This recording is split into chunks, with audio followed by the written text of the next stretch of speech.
you know, there's a lot going on. Like, I don't know if you guys know this, but there's literally a floating island of garbage in the middle of the ocean right now. Yeah. I think it's called Puerto Rico. Okay. All right. We're talking about it. It was a great rally. It was a great event. There were 100,000 people in New York, not exactly the hotbed of Republican right-wing thought. And so it was a really, in some ways, a missed opportunity, but every news item I read this morning early was super positive. And these weren't campaign statements or, campaign. I mean, I'm going to have to disagree.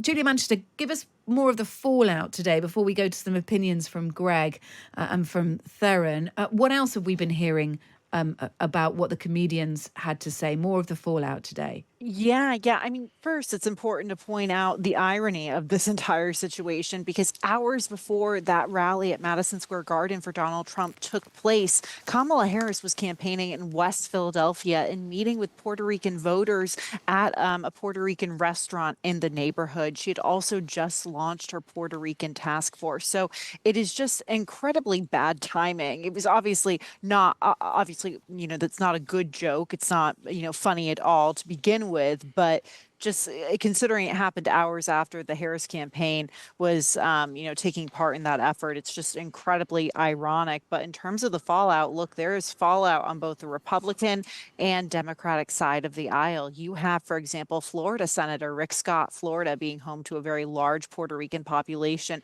quick to condemn those remarks. And then, of course, you have a number of Republican lawmakers, Hispanic Republican lawmakers, like Anthony D'Esposito, for example, who was there yesterday at that rally. He himself is Puerto Rican, condemning those remarks. Maria Salazar, a congresswoman from Florida, also condemning those remarks. And Democrats obviously coming out in full force and really seizing or pouncing, as we like to say in the American news media, on those remarks. It's, and it's also, to add on to this, there's been a narrative in U.S. media for quite some time now over the past few weeks that former President Trump is making inroads with Hispanic and Latino men in particular. Now, I don't want to paint that voting bloc as a brush. The Puerto Rican vote is one part of that voting bloc, but it has a lot of people questioning whether his efforts to really make inroads with that group has been stalled or, has had some sort of a roadblock because of these remarks. And on top of that, you also have a number of swing or undecided moderate voters who don't like the rhetoric seen at a lot of these rallies and would rather like to focus on Trump's policies. So I think in general, chatting with Republicans and Democrats today, these remarks did nothing to help the Trump campaign and its efforts to win over these undecided voters. And Greg Swenson, Trump's team did do their best to try and distance themselves. His campaign spokesperson, Danielle Alvarez, saying this joke does not reflect the views of President Trump or the campaign, but it is all anyone's talking about. Is it a distraction? Is any news good news? The fact that we're talking about Donald Trump and his huge rally at Madison Square Garden last night, can this be spun? I think the best word that you used was distraction, right? We're talking about it. It was a great rally. It was a great event. There were 100,000 people in New York, not exactly the hotbed of Republican right-wing thought. And so it was a really, in some ways, a missed opportunity, but every news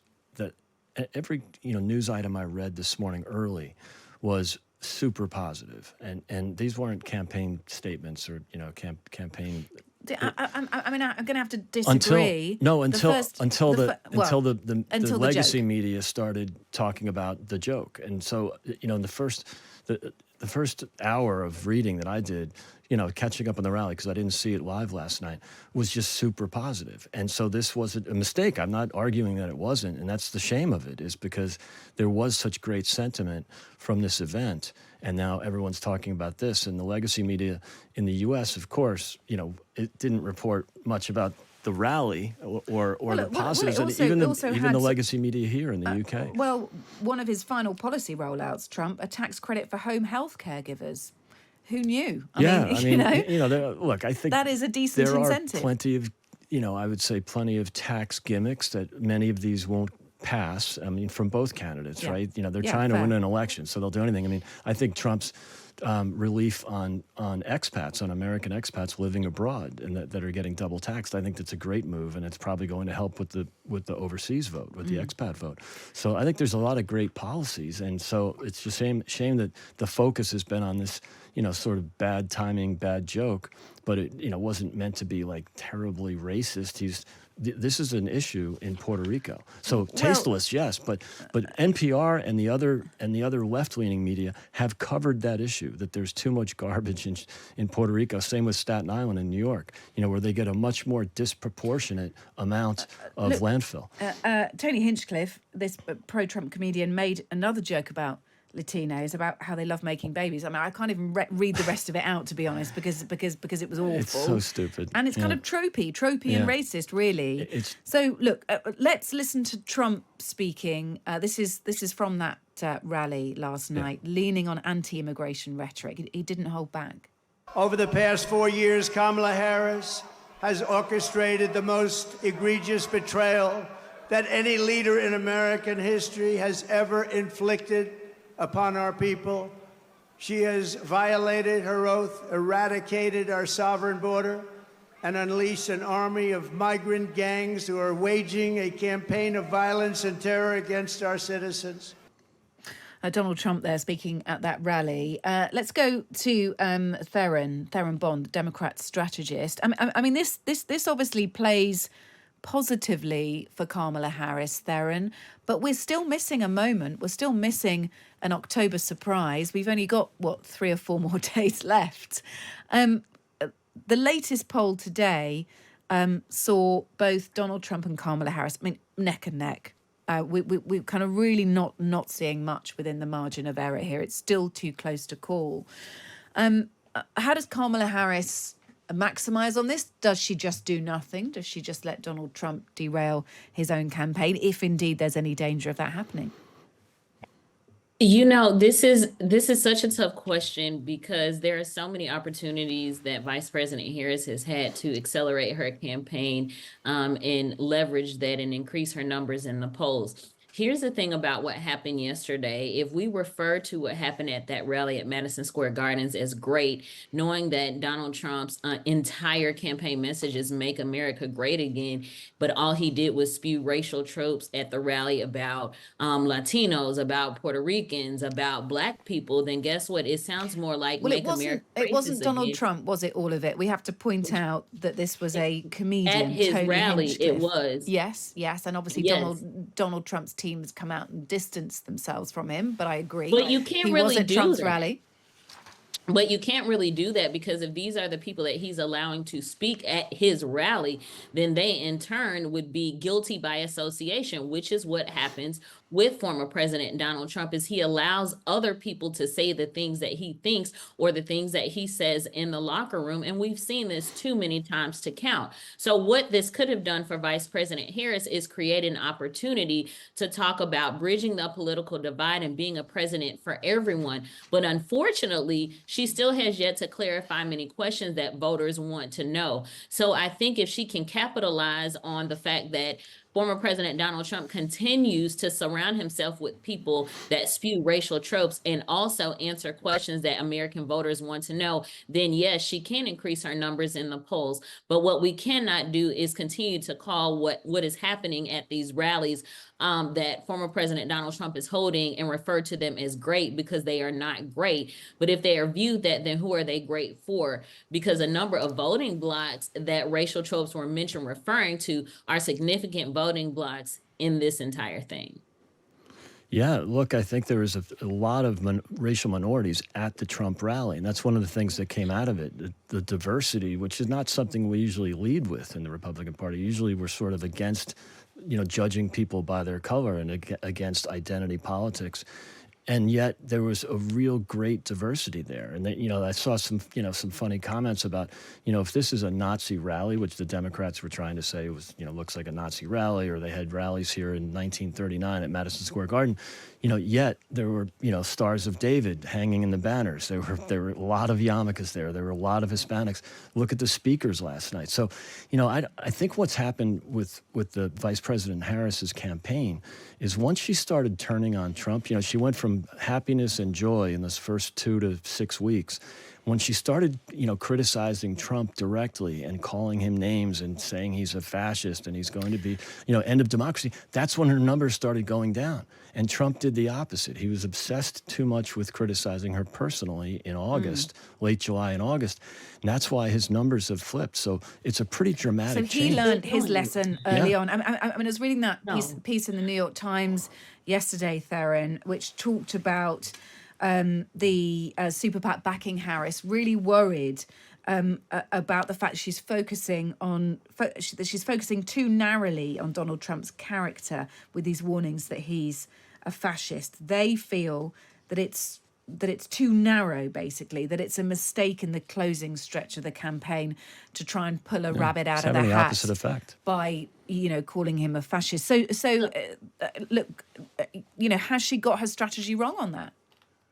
Yeah, I do. I think her strategy is completely incorrect. She doesn't need to focus on him at all. She needs to focus on what she is going to do if she, in fact, receives the promotion of elevating to the office of the presidency. This is what American voters want to know. So many questions about issues that haven't been clarified by her. So, yes, we need to know that, because here's the thing. We know who former President Donald Trump is. He's going to be exactly who he is and say what he says. But that doesn't make us know who she is anymore. And that's what people want to know. It doesn't matter how bad he is.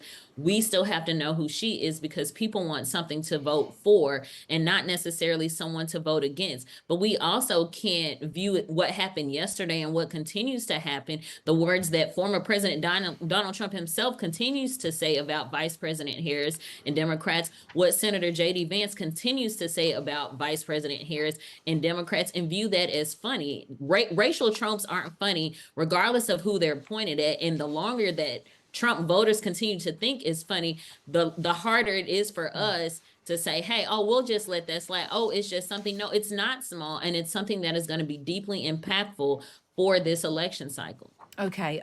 Julia, just a quick line to run by you before we look at some polling and we look at what's happening with a couple of the major newspapers over there. Elon Musk is being sued, isn't he, over these $1 million voter giveaways? Just give us the detail that we know on that.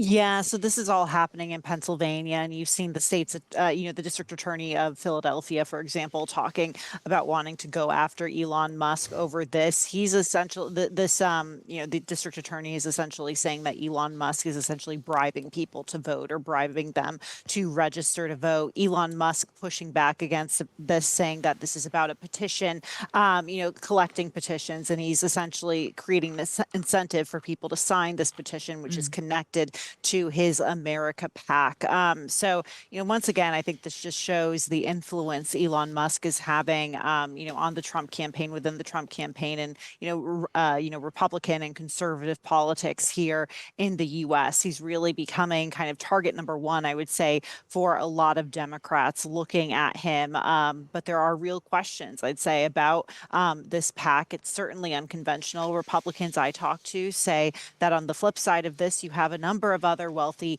Democratic donors working with, Kamala Harris and, other Democrats down ballot. But Elon Musk, with this petition, with this PAC, is certainly in a unique situation. Let's talk about US papers backing or not backing our two candidates. It's quite unusual. The LA Times and the Washington Post have decided not to support either Trump or Harris, with two journalists resigning from the latter over the move. Michelle Norris, a columnist for the Post, said it was an insult to the paper's own long-standing standard of regularly endorsing candidates since 1976. We have the same thing here in the UK. And we hear within the last hour or so that over 200,000 have cancelled their subscriptions to the digital edition of the Washington Post today. That's an internal leak that's provided that, Greg.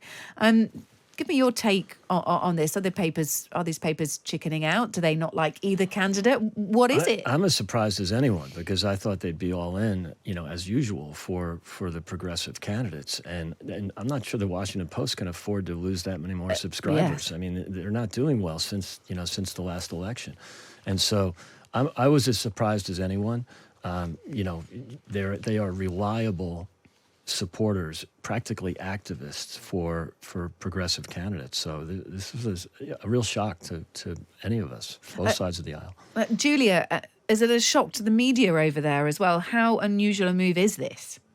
Yeah, it's certainly unusual. But I think what's concerning to a lot of us here in the political media in Washington and quite frankly across the country is really the confusion and sometimes failure of consumers to be able to differentiate between the editorial side of a newspaper and the actual newsroom. And some of that is certainly on the newspaper itself and the the editorial side and trying, maybe could do a better job of making that distinction. But clearly there is a confusion there. And people, consumers aren't differentiating that. So going forward, I think when I see, my immediate thought when I see these subscriptions being cut and such is that, this isn't I don't think this is going to make a difference in terms of improving journalism. You're going to cutting subscriptions. Many of these subscriptions are the lifeblood of papers and news outlets. So by cutting them, you're not improving journalism and you're not improving journalists' ability to hold elected officials accountable.